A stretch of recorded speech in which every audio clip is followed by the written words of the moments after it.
Hello students, इस video के अंदर हम करेंगे जो चैप्टर हमारा 5 है उससे जो हमारे क्वेश्चंस बचे हुए हैं, 2 क्वेश्चन 9 और 10।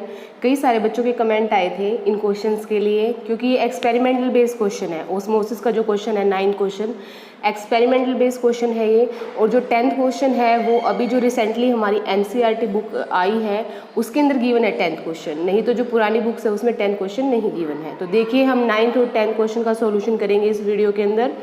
9th क्लास से है ये वीडियो आपकी। तो देखिए फर्स्ट क्वेश्चन क्या है, carry out the following osmosis experiment. इसमें हमें क्या करना है, इस क्वेश्चन के अंदर ओस्मोसिस का एक एक्सपेरिमेंट दिया गया है, जिसके लिए हमें किस चीज़ की जरूरत पड़ेगी। देखिए क्या बोला गया है, you have to take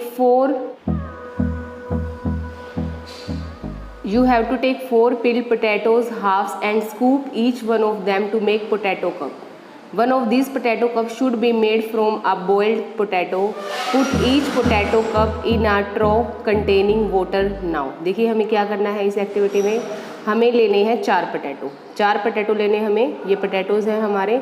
in potato के बाहर जो पील है, जो छिलका उतारते हैं, हम सब्जी बनाते वक्त करते होंगे ना, जो छिलका उतारते हैं उस छिलके को हमें पील कर देना है। पील करने के बाद इन पोटैटोज़ को बोला किया जाता है पील्ड पोटैटो, पील कर चुके हैं इसको हम।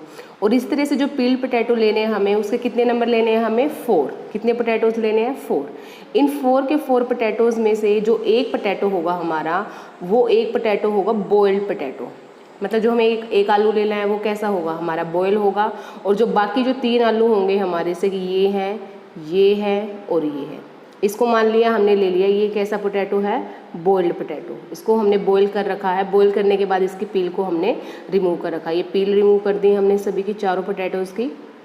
अब उसके बाद करना क्या है, इन चारों पोटैटोज़ को हमें इनके अंदर से स्कूप निकालना है। जैसे हम आइसक्रीम के डिब्बे में से आइसक्रीम का स्कूप निकालते हैं ना, तो इसी तरह से हमें क्या करना है, इसके अंदर से थोड़ा सा आलू को काट के बाहर निकाल लेना है, चारों के अंदर से। इसी तरह से scoop of potato will be remove. जब हम इसका स्कूप ऑफ पोटैटो निकाल देंगे, उसके बाद जो हमारे पास पोटैटो बनेगा उसको हम क्या बोल देंगे, पोटैटो कप। कुछ इस तरह से होगा हमारे पास पोटैटो कप। ये हो गया पोटैटो कप। ये बीच में यहाँ से क्या होगा, खाली जगह होगी, क्योंकि जहाँ से हमने क्या कर दिया है, पोटैटो को मतलब हमें स्कूप करके उसको बाहर निकाल दिया है। अब देखिए क्या करना है, क्वेश्चन के अकॉर्डिंग देखेंगे हम। पहले आपको समझ में आ गया होगा, हमें 4 पोटैटो लेने हैं, एक बॉयल पोटैटो लेना है। 3 पोटैटो आपके बॉयल नहीं होने चाहिए। पील कर देना है चारों के चारों पोटैटोज़ को, अंदर से कुछ पोर्शन पोटैटो का निकाल देना है, ठीक है। उसके बाद देखिए क्या बोला गया क्वेश्चन में, कीप कप ए एम्प्टी। इनमें से हमें जो चार पोटैटो है, जिसमें से हमने चारों के नाम दे दिए A B C और D। जो फर्स्ट हमारा पोटैटो कप है, अब देखिए कप से मतलब क्या है यहाँ पे, पोटैटो कप। पोटैटो का जो कप बना हुआ है उसके हमें जो A नाम जिसको दिया है उसको हमें खाली रखना है, ठीक है। मतलब जो हमारा A पोटैटो है, फर्स्ट जो पोटैटो, उसको हमें एम्प्टी रखना है। दूसरा जो पोटैटो है, जो पोटैटो कप है हमारे पास, उसके अंदर हमें 1 शुगर का चम्मच ऐड कर देना है। 1 शुगर से भरा हुआ चम्मच उसके अंदर हम डाल देंगे पोटैटो कप के अंदर। तीसरा जो पोटैटो कप है उसके अंदर हमें 1 नमक का चम्मच डालना है। नमक से भरा हुआ चम्मच उसके अंदर डाल दिया हमने। और जो 4 जो हमारे पास पोटैटो कप है, जो बॉइल्ड पोटैटो कप है, उसके अंदर भी हम क्या डाल देंगे, 1 टीस्पून शुगर डाल देंगे हम। तो आपको समझ में आया करना क्या है। 4 पोटैटो कप हैं आपके पास, 1 2 3 और ये है आपका बॉइल्ड वाला पोटैटो कप 4। इसके अंदर आपको खाली रखना है A को, मतलब यहाँ पे आपको कुछ नहीं डालना है। B पोटैटो कप में आपको क्या डालना है, शुगर डालनी है 1 चम्मच। तीसरे पोटैटो कप में जिसका नाम C रखा गया है, उसमें क्या डालना है आपको, यहाँ पे नमक डालना है। और जो चौथा आपका पोटैटो कप है जिसका नाम D है, उसमें आपको क्या डालना है, शुगर डालनी है। लेकिन ये पोटैटो कप कैसा हमारा, बॉइल्ड है। इतना क्लियर हो गया होगा आपको। Keep this for 2 hours। ऐसा करने के बाद हमें उनको 2 घंटे के लिए छोड़ देना है। Then observe the 4 potato cups and answer the following. फिर चारों के चारों को हम ऑब्जर्व करेंगे और हमें फिर आंसर देना है जो क्वेश्चन इन्होंने हमसे किए हैं। फर्स्ट देखिए, explain why water gathers in the hollow portion of B and C। जो 4 पोटैटो कप थे उनमें से हमारा जो B पोटैटो कप था, ये B था, और ये मान लिया हमारा C पोटैटो कप है, जिसके अंदर हमने शुगर डाली थी, इसके अंदर हमने सोल्ट डाला था। और इसको हमने करना क्या है, इन चारों के चारों पोटैटो कप को हमें पानी के अंदर रख देना है, जो कि हमने क्वेश्चन के अंदर पढ़ा था। पानी के अंदर जो पानी का ट्रो है, मतलब एक जो कंटेनर है वाटर का, उसके अंदर इन सभी को हमें क्या कर देना है, रख देना है। मतलब इस तरह से रखना है कि ये इसके अंदर डूबे ना, इस तरह से कंटेनर रखना है हमें, जो पानी इनके साइड में से पानी आपको नज़र आए, और पानी इसके अंदर नहीं जाना चाहिए। इस तरह से हमें पोटैटोज़ को रखना है। जो आपका बी पोटैटो है और सी पोटैटो है, जहाँ पे आपने शुगर डाला था और सोल्ट डाला था, यहाँ पे जो पानी का जो लेवल है, मतलब पानी आपको यहाँ पे पानी का लेवल आपको नज़र आएगा, एक मतलब आपको अंदर पानी नज़र आएगा पोटैटो कप के अंदर। और जो आपने ए पोटैटो कप लिया था उसके अंदर क्या होगा, क्योंकि आपने क्या किया था, उसके अंदर शुगर और सोल्ट कुछ ऐड ही नहीं किया था, तो उसमें आपको वाटर नज़र नहीं आएगा, क्योंकि जो पानी की कंसंट्रेशन है बाहर और अंदर क्या है वो सेम है। लेकिन जो बी और सी एक्सपेरिमेंट है उसमें आपको क्या नज़र आएगा, water gathered in the hollow portion. Hollow portion यही था ना जो खाली पोर्शन था, तभी तो इसको कप बोला गया था। इस खाली पोर्शन में क्या आ जाएगा, वाटर इकट्ठा हो जाएगा।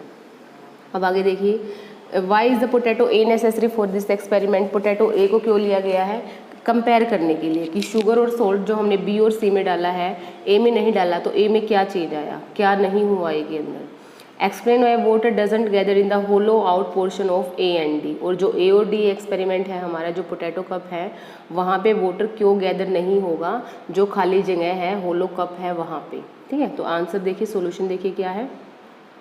Water accumulated in the hollow portion of B and C, किस वजह से, difference in the water concentration, क्योंकि अंदर आपने क्या डाल दिया है, शुगर डाल दिया या सोल्ट डाल दिया है, तो अंदर पानी की कंसंट्रेशन क्या हो जाएगी, कम। और आलू के बाहर जो आपने जिसके अंदर पानी में रखा है इसको, यहाँ पे पानी की कंसंट्रेशन क्या है, ज़्यादा है। अंदर पानी की कंसंट्रेशन कम है, आलू के बाहर पानी की कंसंट्रेशन क्या है, ज़्यादा है। तो वाटर कहाँ से कहाँ मूव करना शुरू कर देगा, बाहर से पोटैटो के अंदर। और किसको क्रॉस करके जाएगा वो, सेमी परमिएबल मेम्ब्रेन। जो ये मेम्ब्रेन है, ये पूरी कैसी मेम्ब्रेन है हमारी, सेमी परमिएबल मेम्ब्रेन। इसको क्रॉस करते हुए पानी कहाँ पे एंटर कर जाएगा, जो खाली जगह है, जो पोटैटो के अंदर जो कप बोला गया है जिसको, वहाँ पे वो एंटर कर जाएगा। किस वजह से हुआ, वाटर की कंसंट्रेशन के अंदर डिफरेंस होने की वजह से। वाटर का जो कंसंट्रेशन है पोटैटो के बाहर और जो पोटैटो कप के अंदर जो खाली जगह है, वहाँ पे वाटर की कंसंट्रेशन क्या है, अलग अलग है, इसलिए वाटर ने कहाँ मूव करना शुरू किया, अंदर की तरफ। किसके थ्रू क्रॉस हुआ है वाटर, सेमी परमिएबल मेम्ब्रेन के थ्रू। अब उस सेकंड क्वेश्चन का आंसर देखिए, पोटैटो ए क्यों एसेंशियल था इस एक्सपेरिमेंट में, क्योंकि हमें कंपेयर करना था, क्योंकि हमें क्या करना था, कंपेयर करना था ए बी सी और डी को। ठीक है, तो इसलिए जो पोटैटो ए था वो एक्सपेरिमेंट को क्लियरली शो करने के लिए वो क्या था, ज़रूरी था। फर्स्ट जो हमारा पोटैटो ए है वहाँ पे आपको किसी भी तरह के वाटर की मूवमेंट नज़र नहीं आई, क्योंकि वाटर की कंसंट्रेशन क्या है वहाँ पे सेम है। नेक्स्ट देखिए थर्ड, कप इन ए, मतलब जो आपका ए कप है, does not show any change in the water flow concentration for osmosis to occur. A के अंदर हमारा कोई ऑस्मोसिस नहीं होगा, किसके अंदर होगा ऑस्मोसिस, बी के अंदर होगा और सी के अंदर होगा, और डी के अंदर भी हमारा कोई ऑस्मोसिस नहीं होगा, क्योंकि हमारा पोटैटो कैसा लिया गया है, बॉयल लिया गया है। और बॉयल करने के बाद जो पोटैटो की जो मेम्ब्रेन है, सेमी परमिएबल मेम्ब्रेन, जो सेल्स है वो कैसे हो चुके हैं, डेड हो चुके हैं। कैसे हो चुके हैं, डेड हो चुके हैं। इसलिए कोई सेमी परमिएबल मेम्ब्रेन की एग्जिस्टेंस ही नहीं है जो वाटर को फ्लो करने में हेल्प करेगी। इसलिए हम बोल सकते हैं कि ऑस्मोसिस डजंट अकर, किस कप के अंदर, डी कप के अंदर। मतलब सिंपली हम बोले ए के अंदर नहीं होगा ऑस्मोसिस क्योंकि वहाँ पे कंसंट्रेशन सेम है। बी और सी के अंदर ऑस्मोसिस होगा क्योंकि अंदर कप के अंदर क्या डाल दिया गया है, शुगर और सोल्ट डाल दिया गया है, जिसकी वजह से पानी की कंसंट्रेशन अंदर क्या हो गई है, कम हो गई है। डी में जो पोटैटो है बॉयल लिया गया है, बॉयल पोटैटो के अंदर कोई भी ऑस्मोसिस हमें नज़र नहीं आई क्योंकि सेल्स कैसे हैं, डेड है। 10th क्वेश्चन देखिए क्या है, which type of cell division is required for growth and repair of the body and which type is involve in the formation of gametes. तो आपको बताना है सेल डिवीज़न, जैसे कि हमारी बॉडी में क्या होता है, सेल डिवाइड करते रहते हैं। हमारी बॉडी की जो ग्रोथ है, हमारा जो साइज़ बढ़ता है, हमें चोट लगी है तो चोट की जो रिपेयरमेंट होती है वो सब किसकी वजह से होता है, सेल डिवीज़न की वजह से। हमारे एक सेल से दो सेल, दो से चार, इस तरह से सेल क्या करते रहते हैं, डिवीजन करते रहते हैं। तो आपको बताना कौन से ऐसा प्रोसेस है जिससे सेल डिवाइड करके सेल की जो बॉडी है, बॉडी की ग्रोथ और रिपेयर होती है, उस प्रोसेस को क्या बोलते हैं, उसको हम बोलते हैं माइटोसिस। क्या बोलते हैं, माइटोसिस। देखिए हमारे पास दो तरह की सेल डिवीज़न है, मतलब जो हमारे सेल्स हैं वो दो तरह से डिवाइड कर सकते हैं, दो तरीक़ों से डिवीजन कर सकते हैं। एक तो है माइटोसिस, दूसरी है मियोसिस। क्या नाम है, माइटोसिस एंड मियोसिस। ये इस चैप्टर के बिल्कुल लास्ट में है, बिल्कुल लास्ट में एक छोटा सा टॉपिक है जिसमें माइटोसिस और मियोसिस में सेल डिवीज़न के बारे में बताया गया है। Mitosis is a type of cell division that is involve in the growth and repair of the body. Mitosis एक ऐसा सेल डिवीजन है जिसमें बॉडी की क्या होगी, ग्रोथ होगी, और बॉडी की क्या होगी, रिपेयरमेंट होगी। चोट वगैरह लगेगी तो बॉडी वहाँ से रिपेयर कर जाएगी। लेकिन मियोसिस एक ऐसी टाइप ऑफ सेल डिवीजन है जिसकी वजह से क्या होता है, फॉर्मेशन होती है किसकी, गैमेट्स की। किसकी फॉर्मेशन, गैमेट्स की फॉर्मेशन। किसकी वजह से, मियोसिस की वजह से। उसके बाद ही फिर हमारा क्या होगा, सेक्सुअल रिप्रोडक्शन के अंदर फर्टिलाइजेशन होगा, और जो जाइगोट है, जाइगोट की फॉर्मेशन होगी फर्टिलाइजेशन के बाद। तो ये था आपका क्वेश्चन नंबर 9 और 10 का सॉल्यूशन।